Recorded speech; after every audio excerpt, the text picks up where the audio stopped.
Hi guys, it's Aoife from Words of Clover and I'm here to do a weekly wrap up. So I have 4 books to talk to you about today, and I also wanted to mention 2 books that I read last week that I did talk about in my vlog, so I will link my vlog up above for the summer hibernation.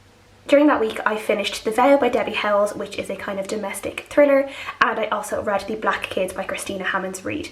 I really enjoyed both these books. I gave The Vow 3.5 out of 5 stars and I gave The Black Kids 4 out of 5 stars. I really enjoyed that one, and I did talk a lot about both those books during my vlog, and as I said, I will leave that linked above and below for you to check out if you want to get, but I will also leave my written reviews down below in the description as well. So during the last few weeks as well, I've been listening to an audiobook, and that audiobook was We Are the Weather by Safran Foer. I also had this book on my Kindle from NetGalley, but I decided to try it on audiobook as Safran Foer narrated it himself. In this one, he is talking basically just about the argument for changing your diet and how changing diets and eating less meat and dairy is really important for climate change, and it's one of the main things people can do today and like put into immediate effect that will in the long run make a massive difference to the planet and to the way we treat the planet as a whole as a human species.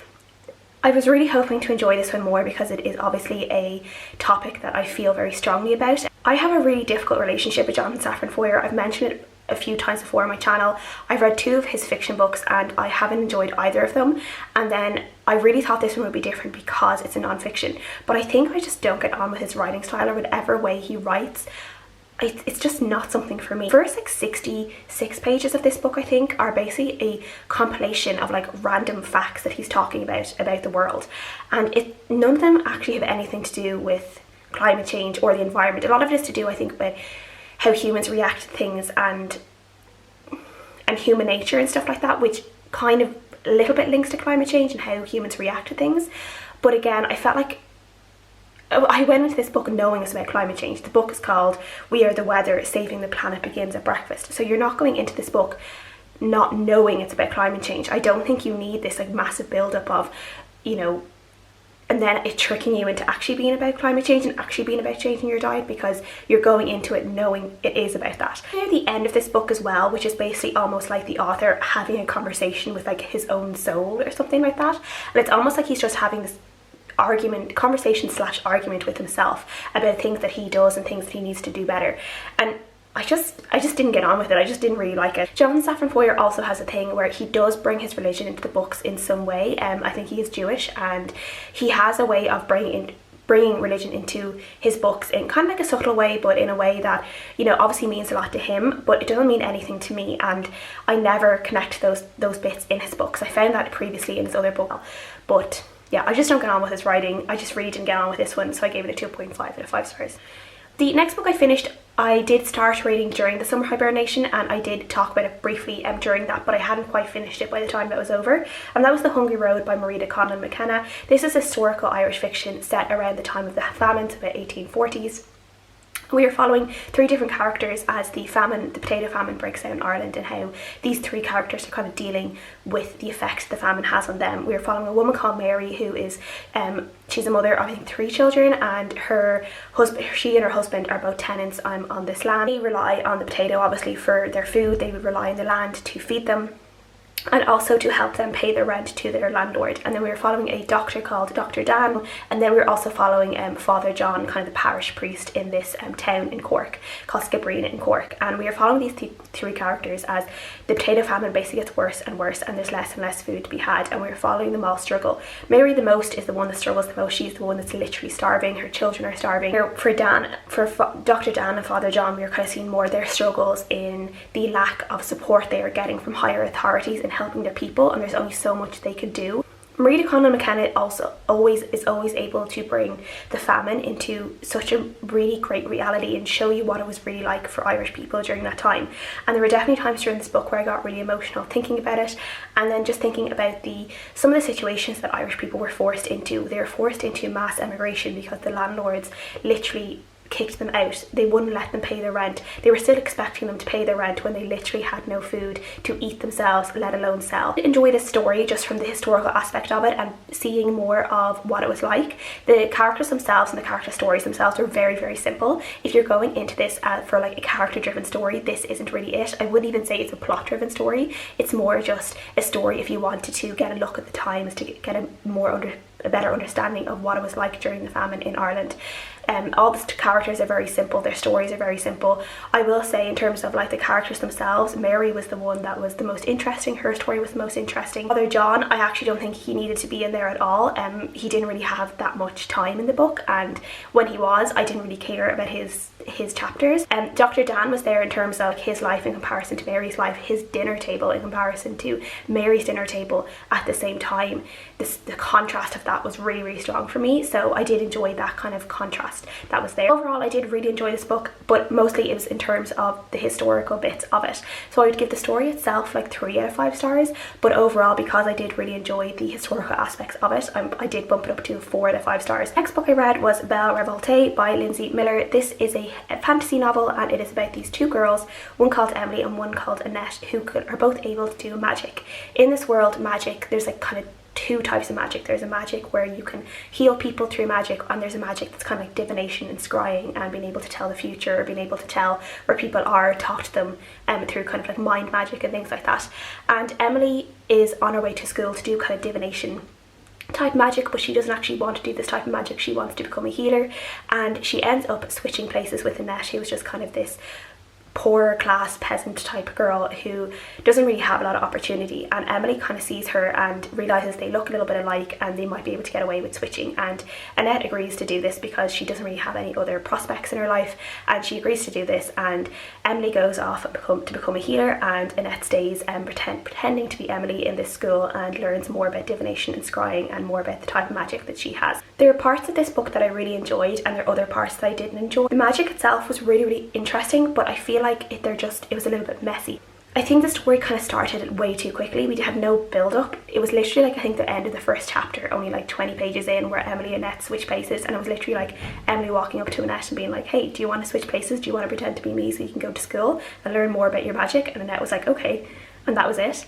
And that was just really strange for me. There was no build up to their relationship. They hardly knew each other. They spoke 2 words to each other, and yet Annette was agreeing to pretend to be Emily, and that just felt really unrealistic to me. There's also like, obviously a part of this is in a magic school, and I love magic schools and books. I love learning. I'm a big nerd. I love like magic classes and learning more about how the magic works, but as I said, we didn't get a lot of that. The magic was very messy, it was very vague, and we didn't get any kind of idea about what classes they were actually taking, what they were learning in the school. The only classes we actually got to look at was like mathematics, which we don't really need to care about. I don't want to know about that. I want to know about the magic bits in the class, not about them learning mathematics. I didn't feel connected to any of the characters in this book either. They didn't necessarily feel like real to me. I don't know why. I just couldn't picture them in my head. I found a really, really hard time picturing all the characters and really visualizing them and making them real, piecing them all together, and I felt like I never was really able to do that with these books, with these characters, and I don't know why. There was no real reason why I couldn't do it. I just wasn't able to. The characters themselves, all the relationships between them all felt very forced. I didn't feel like there was much chemistry between the characters at all. The one thing I will say about this book, and about Linsey Miller in particular, she always really tries to have a lot of diversity in her books, and I really appreciate that. In this book we have a side character who is a love interest who is a trans man. We have a character who appears to be asexual. From what she describes in her feelings, it seems to be that she is asexual. We have a character who she just kind of expresses a discomfort at being explicitly female in a way, or being forced to appear female, though she seems to be okay with kind of like she, her pronouns, but she definitely kind of almost possibly a little bit genderqueer maybe. But yeah, there's a lot of conversations around that. There's a lot like, there's people of colour. People are really explicitly stated if they are people of colour, and then what they look like, and yeah, a lot of people's kind of sexual and gender identities are discussed, and people discuss that. The characters all discuss that with each other in a really great way, and I do definitely appreciate that with Linsey Miller's writing, that she always tries to do that with her books, because it was similar in her other book that I read called Mask of Shadows, where she had a character who was gender fluid.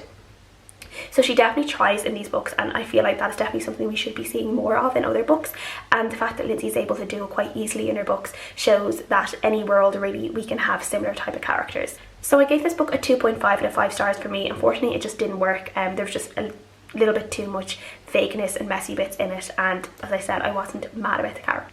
And then the last book I read this week was The Rose Girls by Victoria Connelly. This is one of my TBR jar picks from last year, which I still haven't completed. I'm hoping to do it really soon so I can pick more, but This is kind of an adult contemporary book, and we are following a trio of sisters whose mother has recently died, and they're figuring out what they need to do with kind of the family business and the family home, which is like this kind of big manor home that they actually don't have a lot of money to be able to renovate and do up and upkeep, and they have to figure out if they're going to sell some of the family's beloved paintings to continue living in their home and to try and do it up and to continue with the family business, which is a rose business. Sisters kind of seem to have these secrets with each other. The oldest sister, Celeste, who has come home from a long estrangement with the family, she has had a very difficult relationship with the mother. The mother seems to have suffered from some sort of mental illness or personality disorder, and she has had a very bad relationship with her mother up to the point where she wasn't even there when her mother was dying, and there's a lot of kind of animosity between her and her sisters because of this. Her sisters don't really fully understand what her relationship with her mother was like.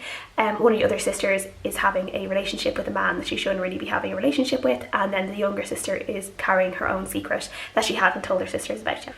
So there's a lot going on in this book with these sisters, and I did really enjoy this story. I thought the writing was really well done. I kind of liked the sisterly bond between them. Some of the sisters, the younger sister Evie was a little bit childish at times, which really annoyed me, and I felt like the two sisters were very hard on the oldest sister Celeste, because she was the one that was trying to make the decisions and actually help run the business and basically move things forward for everyone, and yet she was one being blamed for making all these really tough decisions when they were actually kind of forcing her to make these decisions because they weren't doing it themselves.